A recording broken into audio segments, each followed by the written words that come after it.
मित्रांनो, कापूस पिकामध्ये पहिला खताचा डोस कोणता द्यायचा आणि तो कधी द्यायचा तेच आपण आज या व्हिडिओच्या माध्यमातून जाणून घेणार आहे।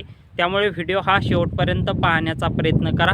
नमस्कार शेतकरी मित्रांनो, मी महेश सावंत, तुम्ही पाहतात रॉयल शेती। तर मित्रांनो, आपल्याला जो कापसाचा पहिला डोस आहे तर डोस देण्या अगोदर मित्रांनो आपल्याला जे बेसल डोस आहे तर तो देणे गरजेचं आहे।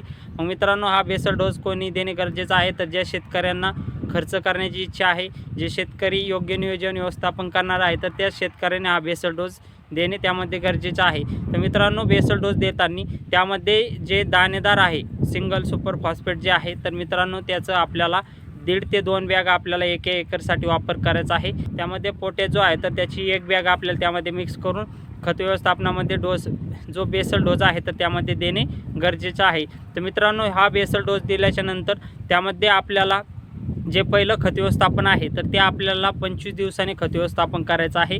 मग 25 दिवसांनी खत व्यवस्थापन करताना आपल्याला त्यामध्ये जो खत व्यवस्थापनामध्ये आपल्याला जे खते आहे तर त्या खतामध्ये आपण 20-20-0-13 घेऊ शकता किंवा 24-24-08 घेऊ शकता किंवा 10-26-26 घेऊ शकता किंवा 12-32-16 किंवा त्यामध्ये 18-46 म्हणजे DAP घेऊ शकता। मित्रांनो, कोणतंही खत घेतलं तर त्या खतामध्ये मॅग्नेशियम सल्फेट हे आपल्याला घेणे गरजेचे आहे।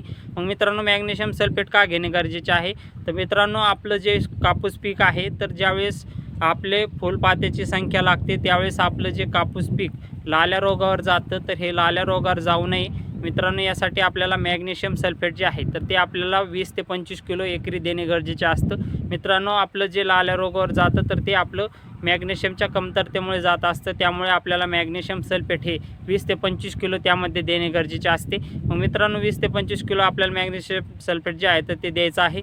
तर मग त्यामध्ये मित्रांनो आपल्याला आपण DAP घेतलं तर DAPमध्ये आपल्याला 30 ते 35 किलो पोटॅश देणे गरजेचे आहे। 20-20-0-13 घेतलं, 24-24-08 घेतलं तर यामध्ये सुद्धा आपल्याला 30 ते 35 किलो पोटॅश देणे त्यामध्ये गरजेचे आहे।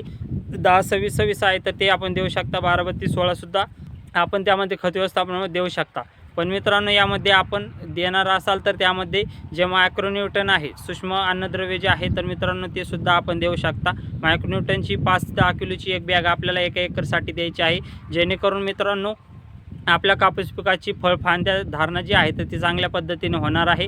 जी फांद्यांची संख्या, फुटव्यांची संख्या जी आहे तर ती चांगल्या पद्धतीने त्यामध्ये निघायला मदत मिळणार आहे। त्यासाठी आपण मायक्रोन्यूटनची जी किट आहे तर ती सुद्धा आपण त्यामध्ये देऊ शकता। तर मित्रांनो, अशा पद्धतीने आपण जे कापूस पिकाचं पहिलं खत व्यवस्थापन आहे तर ते 25 दिवसाला करू शकता। व्हिडिओ आवडल्यास व्हिडिओ लाईक करा आणि आपल्या शेतकरी बांधवांपर्यंत माहिती पोहोचवण्याचा प्रयत्न करा। आणि मित्रांनो, तुम्ही कोणते खत व्यवस्थापन पहिल्या डोसला करता ते नक्की कमेंट बॉक्समध्ये नक्की कळवा।